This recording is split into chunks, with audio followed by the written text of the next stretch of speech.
Body That Deserted the Stomach, retold by Mary Hayes Davis and Chow Leung in Chinese Fables and Folk Stories.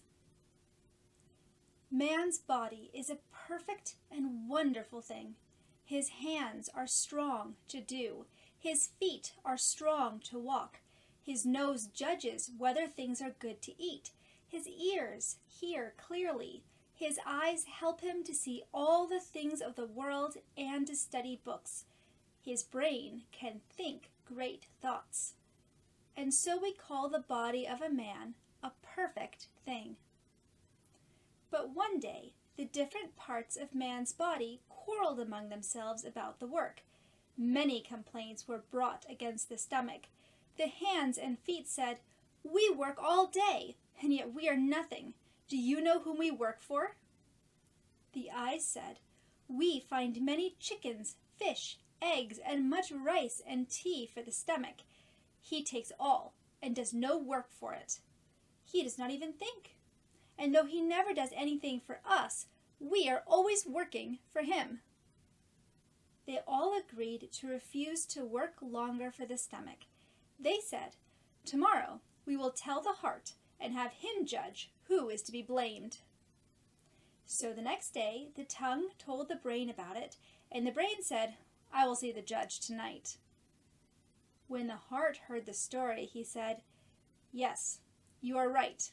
If all of you lie down and refuse to help the stomach, if you do not give him any rice or meat for food or any tea for drink, he will learn then that he cannot live without you."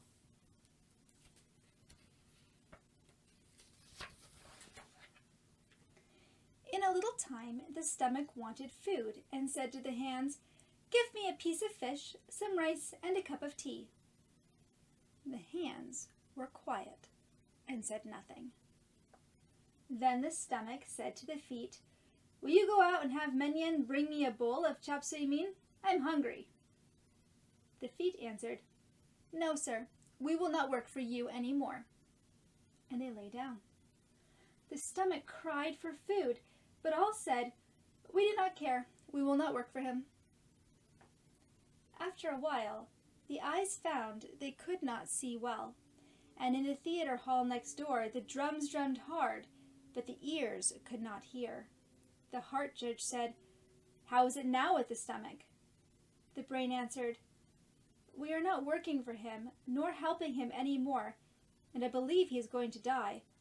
I fear that I too will die, and that all the others will die. I do not believe we have done right in deserting the stomach. Do you not think it best to tell the feet to go out and bring the stomach some chop suey mein? If he had that, he might help us again. We shall all surely die unless we have his aid." But the unwise judge said, "Let him get his own food. Let him do his work for himself." "He cannot do that," said the brain. "He lives in a place with great walls around him, so he cannot get out. The hands and the feet have always brought his food to him." The judge said, "Has he spoken about it today?" And the brain answered, "No." So they agreed to leave the stomach to himself one day longer. But that night they were all found dead together, for they could not live without each other. This fable was told by the Chinese general Qi to the Chinese emperor about 1200 years ago.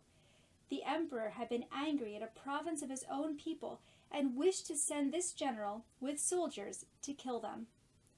But the general would not go, and in his argument with the emperor he used this fable to illustrate his reasons for objection and to show the necessity of each part to all. This fable was translated into Japanese in 1891, and the Japanese have added the following meaning. The stomach means the emperor. The hands, eyes, feet, all parts of the body represent the people. Again, the stomach is like a mother, the other parts being the children. So each one of the people must do something for his nation and emperor. Each child must do something for the family and the mother. These things must be if the nation is to be powerful, or if the family is to be strong and united.